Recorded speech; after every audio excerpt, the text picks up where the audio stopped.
नमस्कार दोस्तों, मैं हूं विजय विद्रोही और आप देख रहे हैं अनकट। मध्य प्रदेश विधानसभा में अब आप पप्पू शब्द का इस्तेमाल नहीं कर सकते, आप फेकू शब्द का इस्तेमाल नहीं कर सकते, आप मामू शब्द का इस्तेमाल नहीं कर सकते, आप बंटाधार किसी को नहीं कह सकते। किसी विधायक ने इस शब्द का इस्तेमाल किया तो ये शब्द सदन की कार्रवाई से बाहर कर दिया जाएगा। कुछ और शब्द भी हैं, लेकिन पप्पू शब्द क्यों नहीं? हर तीसरे आदमी का हिंदुस्तान में बचपन का नाम पप्पू होता है, आप सब जानते हैं। अब कुछ लोग आप कहेंगे कि आप इशारा नहीं समझ रहे, राहुल गांधी के लिए पप्पू शब्द का इस्तेमाल किया जाता है, इसलिए विधानसभा की गरिमा बनाए रखने के लिए पप्पू शब्द पर एक तरह से प्रतिबंध लगा दिया गया है। लेकिन भाई, लोकसभा में तो राहुल गांधी ने अपने एक भाषण के दौरान खुद को पप्पू कहा था कि मुझे मालूम है आप लोग मुझे पप्पू कहते हैं। और उसके बाद वो प्रधानमंत्री नरेंद्र मोदी की गलबैयां करने लगे थे, आपको पता है। फिर बगल में बैठे ज्योतिरादित्य सिंधिया, वो आंख मारी थी और ज्योतिरादित्य सिंधिया उसके बाद बीजेपी में चले गए।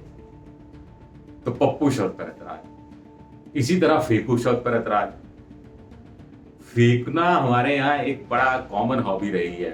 गप्पाज है, गप्पी है, फेंकू है। और मध्य प्रदेश में हो रहा है, भोपाल में विधानसभा है, तो सूरमा भोपालियों का तो भोपाल रहा है। सूरमा भोपाली के लिए कहा जाता है कि वो किस्से सुनाते हैं और किस्सों में गप ज्यादा होती है और एक स्टाइल होता है बड़ा। और सूरमा भोपालियों का जो शहर है उसमें फेंकू शब्द पर प्रतिबंध है। अब आप समझ रहे हैं वैसे कि सोशल मीडिया में फेंकू शब्द किस व्यक्ति के संदर्भ में काम में लिया जाता है। अब कांग्रेस वाले जैसे ही फेंकू शब्द का इस्तेमाल करते हैं, बीजेपी वाले तुरंत कूद कर आ जाते हैं और पप्पू शब्द का इस्तेमाल करने लगते हैं और अपने फेंकू को डिफेंड करने लगते हैं। कांग्रेस वाले अपने पप्पू को डिफेंड करने लगते हैं। लेकिन विधानसभा की कार्रवाई से इन शब्द को निकाल देने से क्या विधानसभा में जो बहस का स्तर है वो अचानक ऊंचा हो जाएगा? क्या विकास के काम पर चर्चा होने लगेगी? क्या हिंदू मुस्लिम, लव जिहाद, धर्मांतरण, मुस्लिम तुष्टीकरण, हिंदू तुष्टीकरण, जातिगत स्वार्थ, जातिगत समीकरण, जातियों को बांटने वाली राजनीति, ये सब खत्म हो जाएगी? पप्पू या फेंकू शब्द से ज्यादा शब्द क्या ये खतरनाक नहीं है, या प्रतिबंधित नहीं होने चाहिए, या अमर्यादित नहीं है? अगर मैं कहूं भारतीय लोकतंत्र में धर्म का इस्तेमाल, राजनीति का इस्तेमाल, मैं बात कर रहा हूं आपके सामने। मामू शब्द पर भी रोक है। शिवराज सिंह चौहान तो मामा जी कहलाते हैं, मुझे लगता है वो मामा जी कहलवाना पसंद करते हैं, मामू नहीं कहलवाना पसंद करते। मामू के संदर्भ में कहाँ बोला जाता है आप मुझे बताने की जरूरत नहीं। बेटियों की शादी करवाते रहे तो वो मामू मामा हो गए। भाई मामा हो गए तो मामू भी हो गए यार। अमेरिका के माफ करना, मुंबई में, महाराष्ट्र में पुलिस वालों के लिए मामू शब्द का इस्तेमाल किया जाता है, गधे शब्द का इस्तेमाल नहीं हो सकता। राजस्थान में लूनियावास एक जगह है, वहां हर साल गधों का मेला लगता है। सारे अखबारों में गधों का मेला छपता है। ये इस हेडिंग से कहा जाता है कि कोई मंत्री उसके उद्घाटन के लिए नहीं जाता, क्योंकि जो मंत्री उद्घाटन के लिए जाता है गधों को लेने के लिए, वो अगली बार चुनाव हार जाता है। गधों की गिनती होती है, गुजरात में भी गधों की गिनती होती है। तो क्या इसको ये कहा जाएगा गधर्व गिनती, गधर्व मेला? आगे और चलते हैं। शब्द नालायक शब्द का इस्तेमाल नहीं हो सकता। सदन के बाहर आप नालायक शब्द का इस्तेमाल करते हैं। राजस्थान के मुख्यमंत्री ने निकम्मा है, नालायक है, इन शब्दों का इस्तेमाल किया था सचिन पायलट के लिए 1 साल पहले। हम लोग और आप लोग बुरे नहीं होंगे। बंटाधार शब्द का इस्तेमाल, बंटाधार तो बड़ा राजनीतिक शब्द हो गया। उमा भारती ने इसका पहली बार इस्तेमाल किया था जब वो विपक्ष में थी और सत्ता में दिग्विजय सिंह कांग्रेस के मुख्यमंत्री थे। मिस्टर बंटाधार कहा करती थी, तो दिग्विजय सिंह का पर्याय हो गया था। तो शिवराज सिंह बंटाधार शब्द को भी बाहर कर सदन की कार्रवाई से दिग्विजय सिंह का कुछ आभार तो नहीं व्यक्त करना चाह रहे, ये एक सवाल है।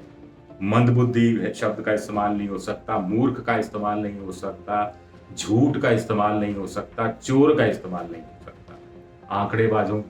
आंकड़ेबाजी में गड़बड़ी होती है, आंकड़ेबाजी में चोरी होती है। बहुत से एमएलए हैं, बहुत से सांसद हैं, चोरी चकारी के मामले में फंसे हुए हैं, लूट डकैती के मामले हैं, रेप के मामले हैं, हत्या के आरोप के मामले हैं, बहुत सारे। एडीआर की आप रिपोर्ट पढ़ लीजिए। तो शब्द का इस्तेमाल नहीं करने देना, शब्द को अमर्यादित बता देना और व्यवहार में परिवर्तन नहीं आना।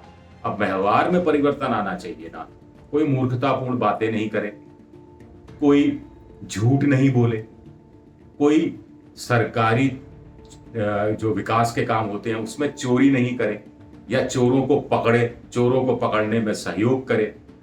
तो ये एक बड़ा सवाल होना चाहिए और ये जिम्मेदारी तो सिर्फ सत्ता पक्ष के विधायकों की नहीं होती, विपक्ष के विधायकों की भी होती है, विपक्ष की भी होती है ये जिम्मेदारी। तो मुझे लगता है ये अपने आप में थोड़ी सी हैरानी की बात है कि या फिर ये रूटीन में है, हम लोगों ने चूंकि अखबार में खबर छप गई, 1,500 शब्द हैं, हो सकता है लोकसभा में, हो सकता है विधानसभाओं में भी इस तरह के शब्दों की सूची लंबी हो जो संसदीय भाषा की जो गरिमा है उसके खिलाफ मानी जाती है। लेकिन एक बड़ा सवाल तो फिर अंत में मैं यही उठाऊंगा चलते चलते कि जब इन शब्दों का इस्तेमाल सदन के अंदर नहीं होता, सदन इनको अमर्यादित मानता है, तो सदन के बाहर क्यों नेताओं को इन शब्दों का इस्तेमाल करना चाहिए? सोशल मीडिया पर क्यों पप्पू और फेंकू को लेकर बहस होनी चाहिए? सोशल मीडिया पर क्यों मामू बंटाधार को लेकर बात होनी चाहिए?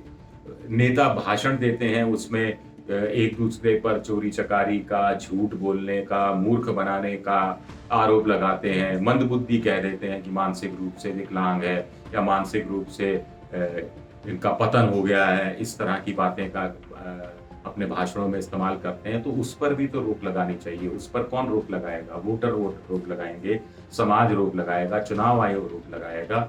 अगर नहीं वहां रोक लगती या नेता खुद रोक लगाएंगे, पार्टियां खुद रोक लगाएंगी, तो सत्र विशेष के दौरान इन शब्दों के इस्तेमाल पर रोक लगाने से आखिर क्या हासिल हो जाएगा? लोकतंत्र का ऐसा क्या भला हो जाएगा? विधानसभा की आखिर कितनी गरिमा बची रह जाएगी, जितनी गरिमा शोर शराबा करके, वेल में उतर कर, कागज फाड़ कर, कागज के जो हेलीकॉप्टर बनाकर या हवाई जहाज बनाकर और वेल में जाकर और स्पीकर के आगे उनकी घेराबंदी करके जो काम, गलत काम सांसद करते हैं, विधायक करते हैं, तो क्या वो बड़ी चीज नहीं है? उस पर रोक क्यों नहीं लगनी चाहिए? ये एक बड़ा सवाल है। चलिए, शुक्रिया आप सबका, बहुत बहुत शुक्रिया। आपको अगर ये पसंद आए अनकट तो जरूर सब्सक्राइब कीजिए। शुक्रिया।